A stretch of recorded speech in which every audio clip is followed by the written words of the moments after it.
बिस्मिल्लाहिर्रहमानिर्रहीम। Today our lecture is about parallel और side reaction. अभी तक हम जो कर चुके हैं वो हमारे पास थे अपोजिंग रिएक्शन। ठीक है, अपोजिंग रिएक्शन में हमारे पास क्या थे? हमने स्टार्ट में पढ़े थे कि ये जो है हमारे पास कोर्स है एडवांस केमिकल काइनेटिक्स। तो इसमें हम जो है एडवांस जो काइनेटिक्स है, केमिकल रिएक्शंस है एडवांस, उनकी स्टडी करेंगे। जैसे हमने सिंपल जो रिएक्शंस थे first order, second order, third order, वो प्रीवियस क्लासेस में आप लोगों ने किए हैं। इधर हम करेंगे मतलब जैसे अब हमारे पास कुछ रिएक्शन होते हैं, रिवर्सिबल रिएक्शन है, ठीक है, तो उसके लिए उसका जो काइनेटिक्स होगा उसको हम कहेंगे अपोजिंग। तो वो अपोजिंग रिएक्शन जो है हमने काफ़ी सारे पढ़ चुके हैं। उसमें हमारे पास फर्स्ट ऑर्डर अपोज करता है फर्स्ट ऑर्डर, सेकंड ऑर्डर को अपोज करता है, या फर्स्ट ऑर्डर अपोज करता है सेकंड ऑर्डर को, या सेकंड ऑर्डर अपोज करता है फर्स्ट ऑर्डर को। तो वो डिफरेंट टाइप्स के थे। इधर अब हमारा जो सेकंड है इसमें ये है पैरेलल रिएक्शन। इसके बाद हमारे पास कंसेक्टिव और कॉम्प्लेक्स रिएक्शन, हमारे पास उसकी काइनेटिक्स हम देंगे। पैरेलल रिएक्शन में हम जैसे हमने अपोजिंग रिएक्शन में डिफरेंट टाइप्स अपोजिंग रिएक्शन किए थे, इधर हम सिर्फ एक ही पैरेलल रिएक्शन करेंगे जिसमें हमारे पास जो है दोनों रिएक्शन जो है वो फर्स्ट ऑर्डर है। क्यों हम एक करेंगे? क्योंकि इसके बाद हमारे पास जो एंड हमारे पास इक्वेशन आ जाता है, तो वही इक्वेशन हम फर्दर जो हमारे पास डिफरेंट टाइप्स के रिएक्शन होंगे सेकंड ऑर्डर, थर्ड ऑर्डर, उस पर अप्लाई कर सकते हैं। तो इसलिए इसको डिफरेंट रिएक्शन को डिराइव करने की ज़रूरत नहीं, सिर्फ बस हम एक रिएक्शन को डिराइव करेंगे और उसी को फर्दर हम यूज़ करेंगे। अच्छा, now what is parallel reaction और साइड रिएक्शन? ये जो है हमारे पास वो रिएक्शन होते हैं कि जब हमारे या हम कह सकते हैं हमारे पास कुछ ऐसे रिएक्शन होते हैं जिसमें बाय प्रोडक्ट्स बन जाते हैं। ठीक है, वो बाय प्रोडक्ट्स क्या होते हैं? हमें एक प्रोडक्ट चाहिए होता है और उसके साथ जो है एक और प्रोडक्ट बन जाता है। अब ये जो हमारे पास दो प्रोडक्ट इस रिएक्शन में आ जाते हैं, means in this reaction a reactant produce two और more product independently and simultaneously. अब ये जो हमारे पास दो प्रोडक्ट आ जाते हैं एक रिएक्टेंट से, इसमें एक हमारे पास होता है मेजर प्रोडक्ट, एक होता है माइनर प्रोडक्ट। ठीक है, मेजर प्रोडक्ट या हम कह सकते हैं जो माइनर प्रोडक्ट होता है वो हमारे पास जो बाय प्रोडक्ट है वो है, जिसकी हमें ज़रूरत नहीं होती लेकिन वो बन जाता है।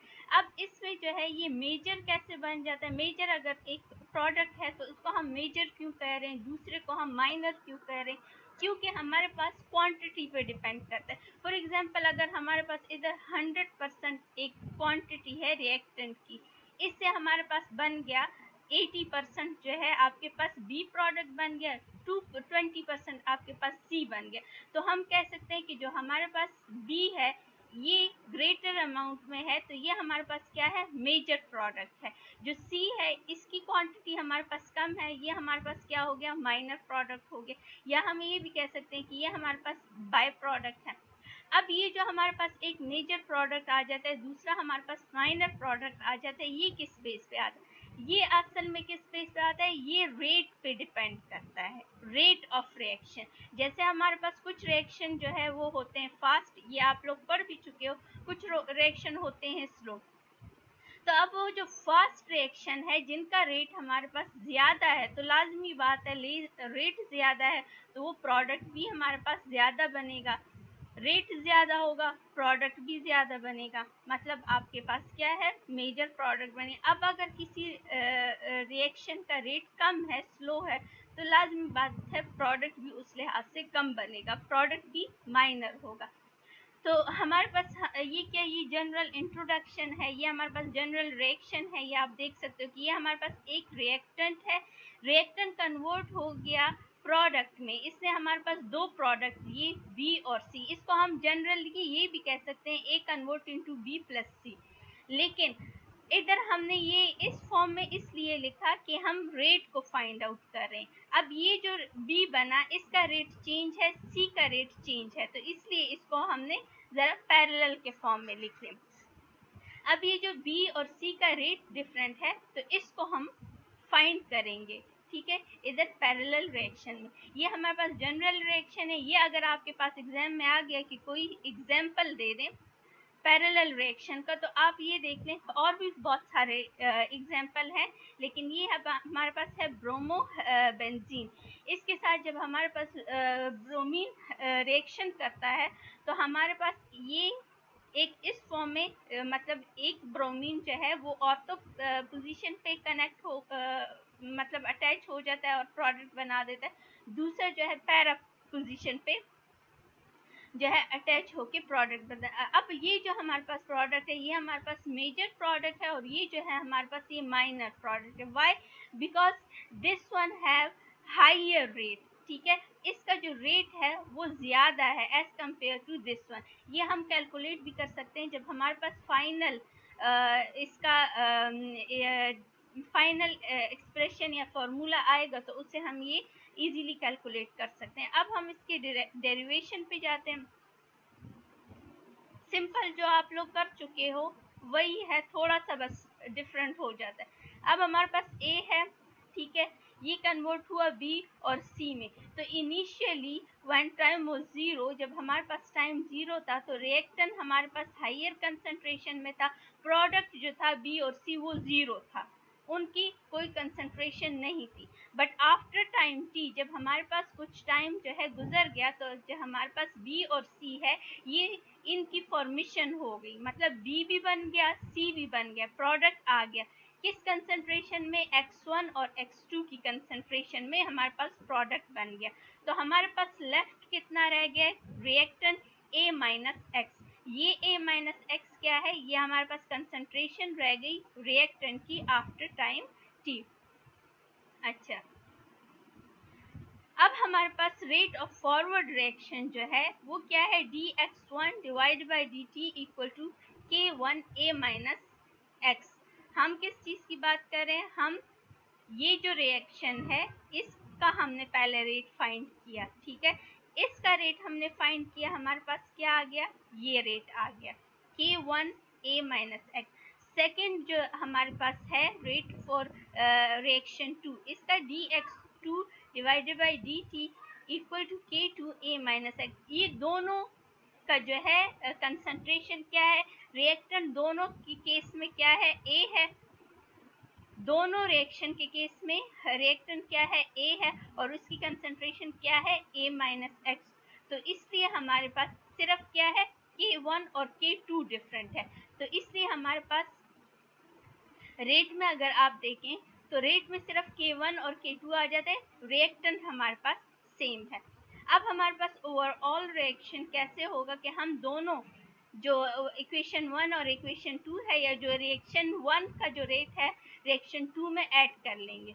तो नेट रेट हमारे पास क्या आएगा? dx by dt equal to dx1 by dt plus dx2 divided by dt। अब हमारे पास dx1 किसके इक्वल है? ये है k1 a माइनस एक्स, और जो dx2 बाई dt है ये हमारे पास इक्वल है k2 a माइनस एक्स। तो हम क्या कर देंगे? इनकी जगह इनकी वैल्यूज पुट कर देंगे। आप लोगों को समझ आ रही है? हेलो, आप लोगों को समझ यस आ मैम। रही है? ठीक है, अब मैम जनरली वही इक्वेशंस है मैम, रेट इक्वेशंस है ना? बिल्कुल वही इक्वेशन है, थोड़ा सा बस मतलब डिफरेंट हो जाता है ना। लेकिन ये है कि ये एडवांस केमिकल काइनेटिक्स है तो लेंथी बहुत है, मतलब प्रैक्टिस की बहुत ज़्यादा ज़रूरत होती है, बाकी इतना मुश्किल नहीं है, आप लोगों को यस आता मैम, होगा। इसको 2-3 बार प्रैक्टिस करेंगे ठीक हो जाएगा। हाँ इंशाल्लाह। और ये मैं कोशिश करती हूँ कि हैंड रिटन मैं इसलिए करूँ कि हर एक स्टेप को सही तरीके से मतलब लिख सकूँ ना। इस तरह फिर नेट से जब मैं लेती हूँ उसमें हर एक स्टेप सही नहीं हुआ होता, तो फिर उस समझने में थोड़ा सा मुश्किल हो जाता है। अच्छा, अब यहाँ पर okay ma'am, thank you ma'am. Okay, यहाँ पर अब हमारे पास a माइनस एक्स और a माइनस एक्स क्या है? कॉमन है, इसको हम कॉमन आउट ले लेंगे। अब हमारे पास क्या आ गया? k1 plus k2। Next step में हमने क्या किया? अपने इजीनेस, हम कहते हैं कि हमारे पास ये इजी हो जाए, तो हमने क्या किया? k1 प्लस k2 जो कांस्टेंट है इसको थर्ड कांस्टेंट k के इक्वल ले लिया, ठीक है। अब हमने क्या किया? k के इक्वल ले लिया। अब हम आगे क्या करेंगे कि ये जो आपके पास इक्वेशन आ गया dx/dt इक्वल टू a, इसको थोड़ा सा रीअरेंज करके लिखिए, ये हमारे पास हो गया इक्वेशन 3। अब अगर आप इसको देखें, ये बिल्कुल आपके पास सिमिलर है first order rate of first order जो था काइनेटिक, उसके सिमिलर है। अब हम इसको क्या कर देंगे, रीअरेंज कर देंगे। रीअरेंज कैसे करेंगे, क्रॉस मल्टीप्लाई कर देंगे, ठीक है। हमारे पास a माइनस एक्स इधर आ जाएगा, dt इधर आ गया। अब आगे हम क्या करेंगे, इसको इंटीग्रेट कर लेंगे। ये बिल्कुल सिमिलर है जैसे हमारे पास फर्स्ट ऑर्डर ऑफ रिएक्शन था, थोड़ा सा आगे थोड़ा सा डिफरेंट हो जाता है। अब हम इसको इंटीग्रेट करेंगे तो हमें पता है कि अगर हमारे पास फंक्शन हो, उसके ऊपर उसका जो है डेरिवेटिव नंबर हो, तो उसका वो हमारे पास किस चीज़ के इक्वल होता है, नेगेटिव लॉग वो जो फंक्शन है उसके। अच्छा, तो dx/a माइनस एक्स जो है किसकी इक्वल हो जाएगा, minus l n a minus x log of this one. इधर से हमारे पास क्या आ जाएगा, के टी प्लस सी। सी क्या है, ये हमारे पास है इंटीग्रेशन कांस्टेंट। अब हम क्या करेंगे, c की वैल्यू को फाइंड आउट करेंगे। How, by applying the boundary condition. Boundary condition का क्या मतलब है कि एट टाइम t0, जब हमारे पास t टाइम 0 था, मतलब इनिशियली, तो उस टाइम पे हमारे पास प्रोडक्ट भी नहीं बना था, ठीक है। जब प्रोडक्ट नहीं बना था तो प्रोडक्ट की कंसंट्रेशन भी 0 थी, और हमारे पास जो टाइम है वो भी 0 था। हम क्या कर लेंगे, ये जो बाउंड्री कंडीशन है इस इक्वेशन में पुट कर देंगे। इधर से t 0 हो जाएगा, इधर से हमारे पास x 0 हो जाएगा, तो ये होल टर्म जो है 0 हो जाएगी। इधर से हमारे पास क्या रह जाएगा, minus l n x, sorry a, minus l n a. ये हमारे पास क्या आ गया, ये हमारे पास आ गई वैल्यू किस चीज की, c की वैल्यू आ गई। अब हम क्या करेंगे, ये c की वैल्यू जो है पुट करेंगे इन इक्वेशन 5। इस इक्वेशन 5 में इधर c की वैल्यू पुट कर देंगे जो हमने अभी कैलकुलेट की बाय अप्लाइंग बाउंड्री कंडीशंस। अच्छा, c की वैल्यू पुट की, ये ln जो है माइनस ये इक्वालिटी के इधर आ जाएगा, तो ये पॉजिटिव बन जाएगा। इस पे लॉग हम अप्लाई पहले थोड़ा सा हमने इसको रीअरेंज कर दिया, पॉजिटिव है इसको इधर ले आए, ये नेगेटिव है इधर कर लिया। अब हम क्या करेंगे, इस पे लॉग का रूल अप्लाई करेंगे, नेगेटिव है तो नेगेटिव डिवीजन में चेंज हो जाएगा, l n a divide by a minus x equal to k t. इस इक्वेशन को थोड़ा सा रीअरेंज किया, k is equal to 1/t l n a minus x. ये अगर आप देखें, ये आपके पास बिल्कुल सेम वही रेट ऑफ रिएक्शन है जो हमने फर्स्ट ऑर्डर ऑफ रिएक्शन के लिए फाइंड आउट किया था इन आवर प्रीवियस क्लासेस। अब हमारे पास k क्या था, k हमारे पास था k1 प्लस k2, तो इस इक्वेशन में अगर हम पुट करें तो ये भी है एक इक्वेशन ये भी आ गया। अच्छा, अब हम कंसिडर करते हैं इधर कि हमारे पास जो A है, A जो है वो हमारे पास इक्वल है molar concentration of capital A minus x जो है ये हमारे पास है मोलर कंसंट्रेशन ऑफ A। अब ये जो इक्वेशन है इसमें A माइनस एक्स की जगह हमने वैल्यूज पुट कर दी। अच्छा, अब हमारे पास ये क्या आ गया, हमारे पास ये इस फॉर्म में आ गया। हमें चाहिए, अच्छा, ये इधर हमारे पास क्या बन गया, k is equal to 1/t। आप इस इक्वेशन को भी आगे लेके जा सकते हो या स्टार्ट से यही k1 k2 को भी रख सकते हो, आपकी अपनी मर्जी है, लेकिन मुझे इस तरह इजी लगा इसीलिए मैंने इस तरह से मतलब के उससे डिराइव किया। अच्छा, हमारे पास ये इक्वेशन आ गया। अब हम फाइंड कर रहे हैं, हमने क्या फाइंड करना है, हमने फाइंड करना है ए को फाइंड करना है, मतलब जो हमारे पास रिएक्टेंट है, ठीक है। इसलिए हम क्या कर लेंगे, ये इसको फाइंड हम कर रहे हैं, ये जो आपको नजर आ रहा है मोलर कंसंट्रेशन ऑफ ए, हम इसको फाइंड, तो हम क्या कर लेंगे, ये जो इक्वेशन है इसको हम इन्वर्ट कर लेंगे। इन्वर्ट करेंगे तो हमारे पास नेगेटिव साइन आ जाएगा। ये क्या हो गया, ये देखिए सिर्फ इन्वर्ट कर लिया और मैंने जो है कुछ नहीं किया। अच्छा, यहाँ पर आ गए, कहाँ पर थे, अच्छा इधर आ गए, इधर से हमारे पास नेगेटिव साइन इधर आ गया। अब ये जो इक्वेशन है इस पे हमने एंटी लॉग ले लिया, एंटी लॉग लिया, इधर से हमारे पास लॉग जो है वो कैंसिल हो जाएगा और ये जो है हमारे पास इस फॉर्म में आ जाएगा E इक्वल टू -kt। इस इक्वेशन को अब हम क्या करेंगे, थोड़ा सा रीअरेंज कर लेंगे। A is equal to a naught e minus k t, ये आपके पास आ गया इक्वेशन 8 और ये हम कह सकते हैं कि ये हमारे पास वैल्यू है A की, हमारे पास वैल्यू आ गई A की, मतलब reactant molar concentration of reactant हमारे पास आ गया। और अब हम क्या करेंगे, अब हम फाइंड आउट करेंगे फॉर्मेशन ऑफ प्रोडक्ट B, ठीक है। जो प्रोडक्ट B है उसकी फॉर्मेशन को हम फाइंड आउट करेंगे। हमारे पास dB/dt इक्वल टू K1A इसके इक्वल है। ये क्या है, ये रेट है, rate of formation of B, rate of formation of B is directly proportional to the molar concentration of reactant, ठीक है। प्रोपोर्शनैलिटी को इक्वालिटी में चेंज किया तो कांस्टेंट आ गया, प्रोपोर्शनैलिटी कांस्टेंट, ये आ गया आपके पास इक्वेशन 9। अब ये जो आपके पास इक्वेशन 9 आ गया, इसमें A की जो वैल्यू है ये वाली, ये हम इधर पुट कर देंगे। ये जो A की वैल्यू आ गई हमारे पास, ये हम इक्वेशन 9 में इधर पुट कर देंगे। ये हमारे पास इक्वेशन बन गई क्या, 10। अब हम क्या करेंगे, रीअरेंज करेंगे इस इक्वेशन को, रीअरेंज करेंगे कैसे, ये dt हमारे पास इधर चला जाएगा। फिर उसके बाद हम इंटीग्रेट करेंगे इस इक्वेशन को।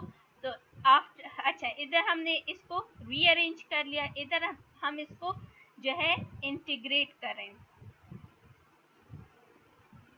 अच्छा, इसको हम इंटीग्रेट करेंगे तो कौन से दो लिमिट में, 0 और t लिमिट में जो है इसको इंटीग्रेट करेंगे। इधर हमारे पास 0 आ जाएगा, इनिशियल कंसंट्रेशन जो B का था, और B जो है आफ्टर सम टाइम जो हमारे पास कंसंट्रेशन आएगा वो।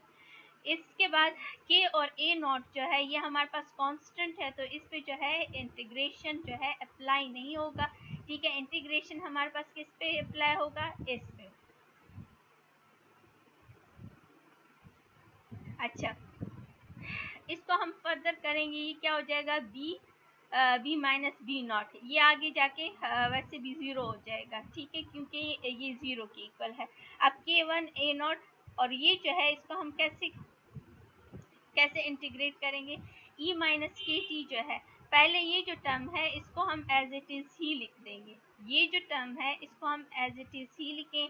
फिर ये जो इसका पावर है इस पर हम जो है d/dt जो है इसका फाइंड आउट करेंगे, तो इससे हमारे पास आ जाएगा ये dt से कैंसिल हो जाएगा, आपके पास क्या रहेगा, माइनस के क्या है, 1/- के, ये देखें इधर 1/- और ये E माइनस के टी, ये एज इट इज ही आ जाएगा। तो इसको सॉल्व करने से हमारे पास ये आ गया, और लिमिट्स क्या है, 0 और t। अच्छा, फिर इसमें जो हमारे पास कांस्टेंट है इसको हम बाहर ले आए, 1/-, ये आ गया आपके पास जो दो लिमिट्स हैं, E माइनस के टी और -E माइनस के 0, ये यहाँ पर t जो है क्या हो गया, 0। अच्छा, अब हमारे पास जो ये E नॉट, यहाँ पर जो K0 है ये क्या बन जाता है, E0। ये E0 जो है इसकी वैल्यू नियरली इक्वल होती है 1 की, ठीक है।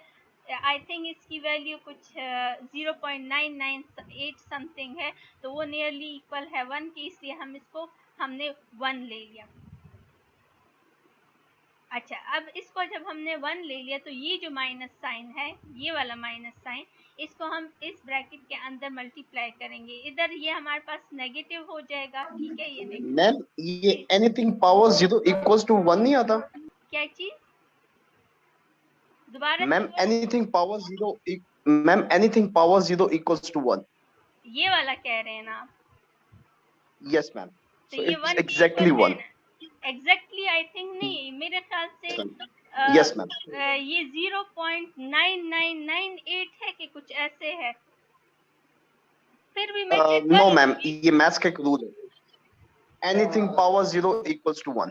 चले, लेकिन मैंने एक जगह पे मे भी मैं गलत हुई होंगी, लेकिन मैंने एक जगह पे ये नो मैम, मतलब रीड किया था ना कि ये जो ई नॉट है सही मैम। इसका जो है हमारे पास वैल्यू आती है, मतलब जो कैलकुलेटेड वैल्यू है वो 0.998 समथिंग थी और वो नियरली इक्वल टू 1 थी। तो इसलिए हम जो ओके है मैम, अकॉर्डिंग टू मैथ्स इसको ई नॉट, ये जो आप कह रहे हो इसको 1 लेते हैं। मतलब हो ओके सकता मैम, है एग्जैक्ट 1 हो, शायद मैं मिस्टेक कर रही हूँ, लेकिन मैंने एक जगह पे पढ़ा था ऐसे। ओके मैम, फिर भी मैं चेक कर लूंगी ना, दोबारा से भी मैं चेक कर लूंगी, खैर। नो अच्छा, प्रॉब्लम, इट्स ओके मैम। अच्छा, इसकी समझ आ रही है ना? ये मैंने क्या किया, सिर्फ माइनस साइन को जो है मल्टीप्लाई किया, तो ये नेगेटिव बन गया, ये पॉजिटिव यस हो मैम, गया। अब ये पॉजिटिव वैल्यू को मैंने इधर लिख लिया, मतलब थोड़ा सा रीअरेंज कर लिया, और ये नेगेटिव वैल्यू इधर आ गई। ये हमारे पास इक्वेशन बन गया 11। ये खैर आप जब देखोगे ना, आप खुद भी करोगे, तो हर एक स्टेप मैंने यस किया है, मैम। इसमें कोई स्टेप मैंने मिस नहीं किया। तो आप खुद देख के भी ये कर सकते हो इजीली। अच्छा, थैंक यू मैम। अब हमारे पास ये तो आ गया फॉर्मेशन ऑफ बी जो थी। अब हम जो है फॉर्मेशन ऑफ प्रोडक्ट सी, हमारे पास दो प्रोडक्ट्स थे, बी के लिए आ गया। अब हम क्या करेंगे, जो सी प्रोडक्ट है उसके लिए हम कैलकुलेट करेंगे। अच्छा, तो जो अभी हमने जो स्टेप्स हमने बी प्रोडक्ट के लिए किए थे, सिमिलरली वही स्टेप हम दोबारा इधर से करेंगे। हमारे पास ये क्या है, rate of formation of C is directly proportional to the reactant concentration molar। ठीक है, ये हमारे पास क्या है, रिएक्टेंट है। फिर जो है हमारे पास प्रोपोर्शनैलिटी कांस्टेंट है, उसको हमने इक्वालिटी में चेंज करे, तो हमारे पास क्या आ गया, K2। K2 हमारे पास क्या है, इस जो फॉर्मेशन ऑफ सी है इसका हमारे पास रेट कांस्टेंट है। ठीक है, इधर हम अगेन जो हमने वैल्यू कैलकुलेट की थी या डिराइव की थी फॉर ए, वो हम इस इक्वेशन में पुट कर लेंगे इन इक्वेशन 12। तो हमारे पास ये इक्वेशन आ जाएगी 13। अब हम सिमिलरली जो जो स्टेप हमने फॉर्मेशन ऑफ सी के केस में किए थे वही स्टेप करेंगे। पहले रीअरेंज करेंगे, रीअरेंज किया, फिर इंटीग्रेट करेंगे, इंटीग्रेट कर लिया। ये जो है ये e माइनस के टी, ये इधर मैंने एक्सप्लेन कर दिया इधर। ठीक है, तो सिमिलरली हम इसको सॉल्व करेंगे। हमारे पास अगेन क्या आ जाएगा, -1 डिवाइड बाई के, और ये इस फॉर्म में आ जाएगा। फिर इसका माइनस साइन मल्टीप्लाई करेंगे, 1 minus E minus power minus k T आ जाएगा। ठीक है, ये अब हमारे पास इक्वेशन आ गया 14। तो ये हमारे पास क्या आ गई, वैल्यू आ गई सी के लिए, सी मोलर कंसंट्रेशन ऑफ सी जो प्रोडक्ट बना उसकी वैल्यू आ गई। मोलर कंसंट्रेशन ऑफ बी जो है ये वाली, ये भी हमारे पास आ गया। ये इक्वेशन 11 है और ये इक्वेशन हमारे पास जो है 14। नेक्स्ट स्टेप में हम क्या करेंगे कि 11 जो इक्वेशन 11 है उसको हम डिवाइड कर देंगे इक्वेशन किस चीज़ पे, इक्वेशन 14 पे। हमने इक्वेशन 11 को डिवाइड किया इक्वेशन 14 पे। ये इक्वेशन 11 है, ये इक्वेशन 14 है। ये सी नॉट और बी नॉट जो है ये तो आप लोगों को पता है ये ज़ीरो हो जाते हैं। ठीक है, तो इसलिए इधर मैंने दोबारा नहीं लिखे, इधर बी और सी आ जाए। इसमें जो आपके पास सिमिलर है, सिमिलर, ये सारे सिमिलर हैं, ये क्या हो जाएंगे, कैंसिल हो जाएंगे। सिर्फ आपके पास क्या रह जाएगा, K1 और K2, बाकी सब कैंसिल हो जाएगा। आपके पास ये जो इक्वेशन है ये आपके पास क्या शो करे, ये आपके पास ये शो करे कि आपके पास जो कंसंट्रेशन है प्रोडक्ट की, जो प्रोडक्ट की कंसंट्रेशन है वो डायरेक्टली रिलेटेड है इसके कांस्टेंट के साथ। ठीक है, दोबारा से सुने, आपके पास इधर एक मिनट, मतलब आपके पास जो बी और सी बनेगा, ठीक है, किस कंसंट्रेशन में बनेगा, कितने अमाउंट में बनेगा, इसकी कंसंट्रेशन या इसकी क्वांटिटी किस पे डिपेंड करती है, इसके रेट पे। मतलब अगर बी है तो इसकी क्वांटिटी या इसकी कंसंट्रेशन डिपेंड करेगी इसके रेट पे। सी है तो सी का जो है डिपेंड करेगी कंसंट्रेशन इसके रेट पे। इसी तरह अगर आपके पास 2 से ज़्यादा जो है प्रोडक्ट बन रहे हैं, डी बन रहे हैं, ई बन रहे हैं, तो उसकी जो है कंसंट्रेशन किस पे डिपेंड करेगी? उनके रेट पे, मतलब उस रिएक्शन के रेट पे। जो प्रोडक्ट बना किस रेट से बना उसके रेट पे डिपेंड करता है।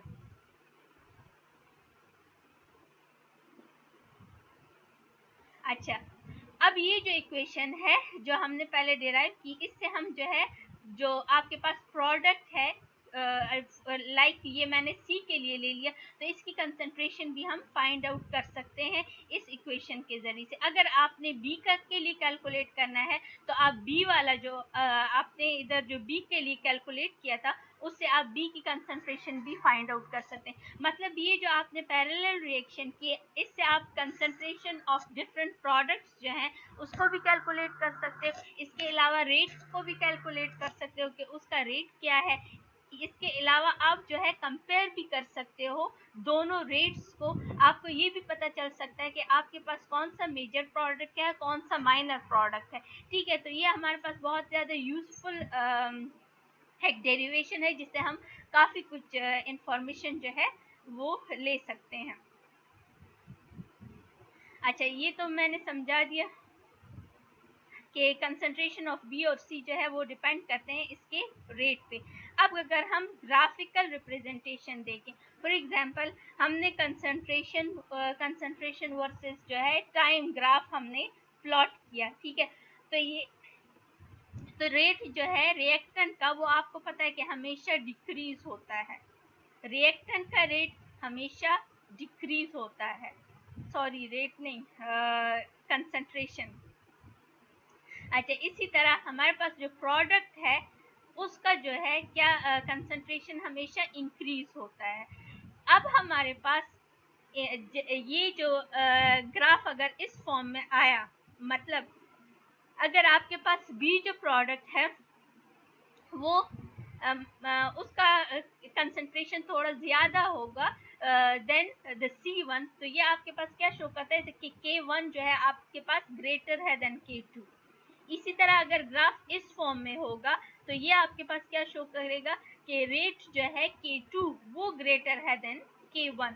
तो इस केस में आपके पास अगर ग्राफ इस फॉर्म में आएगा तो ये आपके पास शो करे कि मेजर प्रोडक्ट आपके पास C है। अगर आपके पास ग्राफ इस फॉर्म में आएगा तो ये आपको बता रहा है कि मेजर जो आपके पास प्रोडक्ट है वो आपके पास है B।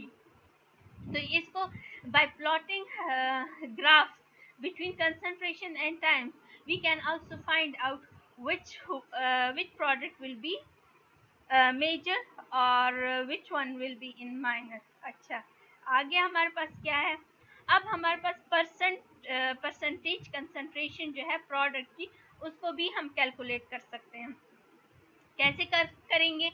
जैसे आप लोग अपने मार्क्स का परसेंटेज फाइंड आउट करते हो ना, तो कैसे फाइंड आउट करते हो आप अपने मार्क्स का? जितने मार्क्स आपने लिए उसको आप डिवाइड कर लेते हो टोटल मार्क्स पे और फिर मल्टीप्लाई कर देते हो किस चीज़ से? 100 से। तो सिमिलरली अगर हम percentage of B find out करें तो हम क्या करेंगे? कंसंट्रेशन ऑफ बी ले लेंगे डिवाइडेड बाय टोटल जो कंसंट्रेशन है, मतलब बी और सी टोटल कंसंट्रेशन, और मल्टीप्लाई बाय 100।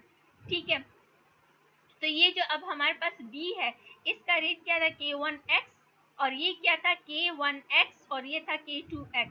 तो इसके ज़रिए से भी जो है हम इजीली परसेंटेज फाइंड आउट कर सकते हैं किस चीज़ का? प्रोडक्ट का, B का। और C के लिए भी फाइंड आउट कर सकते हैं। इसी तरह अगर हमारे पास 2 से ज़्यादा प्रोडक्ट हैं तो उसके लिए भी हम इजीली यही डेरिवेशन यूज़ करके, यही फार्मूलाज यूज़ करके फाइंड आउट कर सकते हैं। इसमें कोई क्वेश्चन है बच्चे आप लोगों का? तो ये हमारा टॉपिक था जो यहाँ पर ख़त्म हो गया। थोड़ा लेंथी था लेकिन इंशाल्लाह देखने से ही समझ आ जाएगी। इसमें कोई स्टेप भी मिस नहीं है इंशाल्लाह। मैम इजी था, काफी इजी है, जस्ट कपल ऑफ डेरिवेशंस थोड़ी सी